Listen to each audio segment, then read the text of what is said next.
Hi friends, അപ്പോൾ നമ്മൾ ഇന്നും വിജയുടെ ഡ്രോയിങ് തന്നെയാണ് ചെയ്യുന്നത്. അപ്പോൾ എല്ലാവരും ഓർക്കുന്നുണ്ടാവും എന്താണ് വിജയെ വീണ്ടും വീണ്ടും വരയ്ക്കുന്നതെന്ന്. അപ്പോൾ അതിന് മെയിനായിട്ട് 2 റീസൺ ഉണ്ട്. ഒന്ന്, എനിക്ക് വളരെ ഇഷ്ടപ്പെടുന്ന നടനാണ് വിജയ്.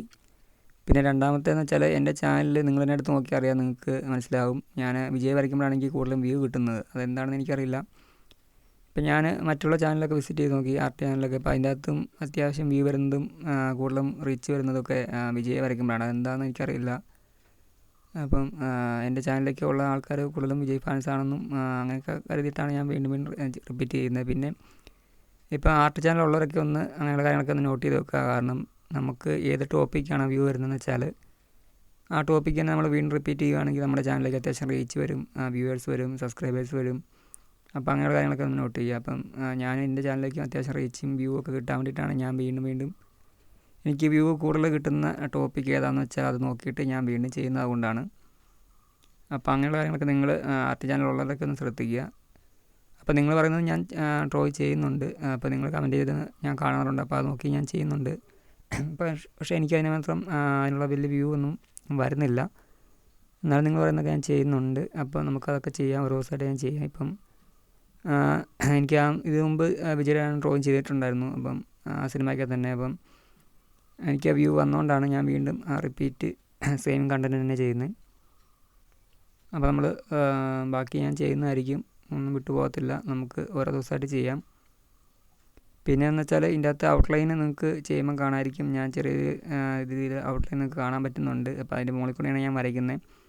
അപ്പോൾ അതിൻ്റെ മെയിൻ റീസൺ എന്ന് വെച്ചാൽ എനിക്ക് ഒരു ഫോണേ ഉള്ളൂ മെയിനായിട്ട്. അപ്പോൾ ഞാൻ അതിൻ്റെ അകത്ത് നോക്കി ജസ്റ്റ് ആദ്യം ഒരു ഔട്ട്ലൈൻ ഇട്ട് വെക്കും, എന്നിട്ടാണ് അതിൻ്റെ മുകളിൽ കൂടെയാണ് ഞാൻ വരച്ച് നിങ്ങളെ കാണിക്കുന്നത്. അപ്പോൾ അതൊരു കുറവാണ്, എനിക്കറിയാം. അപ്പോൾ മെയിനായിട്ട് ഞാനൊരു ഫോൺ വാങ്ങാൻ വേണ്ടി ഇരിക്കുകയാണ്. അപ്പോൾ എനിക്ക് വിചാരിച്ചൊരു ഫണ്ട് സെറ്റായില്ല, അതുകൊണ്ടാണ്. അല്ലെങ്കിൽ ഞാനൊരു ഫോൺ എടുക്കാമെന്ന് ഇരിക്കുമായിരുന്നു. അപ്പം എടുത്ത് കഴിയുമ്പോഴത്തേക്കും ഈ ഫോൺ നോക്കി ഞാൻ വരച്ചിട്ട്, അതായത് ഈ ഫോൺ നോക്കി ഞാൻ ഔട്ട്ലൈൻ ചെയ്യുന്നത് നിങ്ങൾക്ക് ഡീറ്റെയിൽ ആയിട്ട് കാര്യങ്ങൾ പറഞ്ഞുതരാം.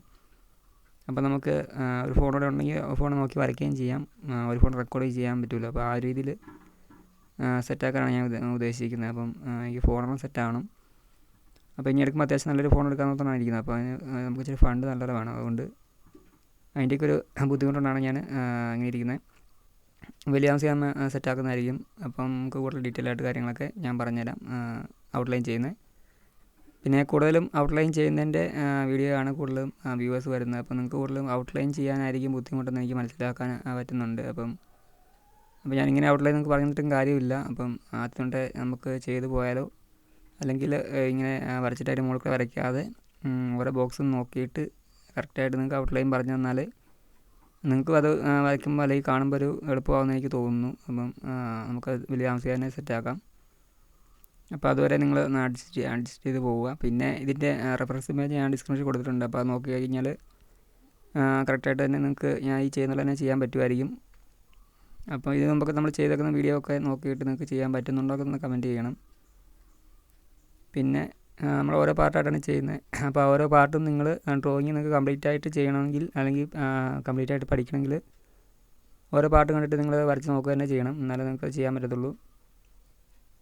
അപ്പോൾ അങ്ങനെയുള്ള കാര്യങ്ങളൊക്കെ ശ്രദ്ധിച്ച് തന്നെ പോവുക. പിന്നെ നമുക്ക് ഫേസ് ഷെയ്ഡിങ്ങൊക്കെ പറഞ്ഞുതരാമെന്നൊക്കെ ചോദിച്ചായിരുന്നു. അപ്പോൾ ഞാൻ അടുത്ത വീഡിയോയിൽ അതിൻ്റെ ഷെയ്ഡിങ്ങിൻ്റെ കാര്യങ്ങളൊക്കെ പറഞ്ഞുതരാം. അപ്പോൾ മിക്ക വീഡിയോക്കകത്ത് ഞാൻ പറയുന്നുണ്ട്, എന്നാലും ചോദിക്കാറുണ്ട്. അപ്പോൾ ഞാൻ ചില വീഡിയോക്കകത്തൊക്കെ മ്യൂസിക് ഇട്ട് വിടുന്നേ.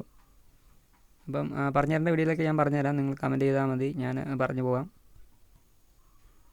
നമ്മൾ ഫേസ് ഷെയ്ഡ് ചെയ്യുന്നു, ഹെയർ വരയ്ക്കുന്ന വലിയ ബുദ്ധിമുട്ടുള്ള കാര്യമൊന്നുമല്ല. അത് നിങ്ങൾ ശ്രമിച്ചാൽ നടക്കും. അപ്പോൾ അവരെ നോക്കി നോക്കി ചെയ്ത് പോയാൽ മതി. പിന്നെ നിങ്ങൾക്ക് എന്തെങ്കിലും സംശയം ഉണ്ടെങ്കിൽ നിങ്ങൾ കമൻറ്റ് വഴി ചോദിക്കുക, അല്ലെങ്കിൽ ഇൻസ്റ്റാഗ്രാമോ ഫേസ്ബുക്കോ രണ്ടിലും ലിങ്ക് ഞാൻ ഡിസ്ക്രിപ്ഷനിൽ കൊടുത്തിട്ടുണ്ട്. അപ്പോൾ അതുവഴി നിങ്ങൾക്ക് വന്നിട്ട് ചോദിക്കാം. പിന്നെ നിങ്ങൾ വരച്ച പീസൊക്കെ ഉണ്ടെങ്കിൽ ജസ്റ്റ് ഒന്ന് എനിക്ക് അയച്ചു തരിക. എന്തെങ്കിലും അഭിപ്രായം ഉണ്ടെങ്കിൽ ഞാൻ പറഞ്ഞുതരാം, എനിക്കറിയാവുന്ന കാര്യങ്ങളൊക്കെ ഞാൻ പറഞ്ഞുതരാം.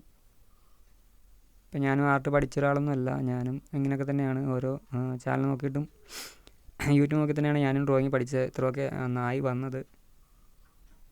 അപ്പോൾ ഓരോ കാര്യങ്ങളും നമുക്ക് ഇനിയും പഠിക്കാനുണ്ട്, ഇമ്പ്രൂവായി വരാനുണ്ട്. ഇപ്പോൾ എല്ലാ ഡ്രോയിങ്ങൊന്നും ബെറ്ററായിട്ട് ഞാൻ ചെയ്യുന്നതും ശരിയായി വരുന്നില്ല. അപ്പോൾ നിങ്ങൾക്ക് തന്നെ അത് മനസ്സിലാവും കാണുമ്പം. എൻ്റെ ചാനലിൽ എല്ലാ ഡ്രോയിങ്ങൊന്നും ബെറ്ററായിട്ടൊന്നും വന്നിട്ടില്ല. അപ്പോൾ ചില ഡ്രോയിങ് ചെയ്യുന്നത് നല്ല ബെറ്ററായിട്ട് എനിക്ക് ചെയ്യാൻ പറ്റുന്നുണ്ട്. അപ്പോൾ ഞാൻ എനിക്കറിയാവുന്ന കാര്യങ്ങൾ മാത്രമേ നിങ്ങൾക്ക് പറഞ്ഞു തരുന്നുള്ളൂ. അപ്പോൾ അതൊക്കെ ഒന്ന് നോക്കിയിട്ട് നിങ്ങൾ ഫോളോ ചെയ്ത് പോവുകയാണെങ്കിൽ നിങ്ങൾക്കും അത്യാവശ്യം വരയ്ക്കാനുള്ളൊരു ടാലൻ്റ് ഉണ്ടെങ്കിൽ നല്ല രീതിയിൽ നമുക്ക് ഇമ്പ്രൂവ് ചെയ്യാൻ വരാൻ പറ്റും. മെയിനായിട്ട് ഇതിനകത്ത് പ്രാക്ടീസ് ചെയ്യാമെന്ന് മാത്രമേ ഉള്ളൂ. നല്ല രീതിയിൽ പ്രാക്ടീസ് ചെയ്താൽ മാത്രമേ നമുക്ക് നമ്മൾ ഇമ്പ്രൂവ് ആയി വരത്തുള്ളൂ.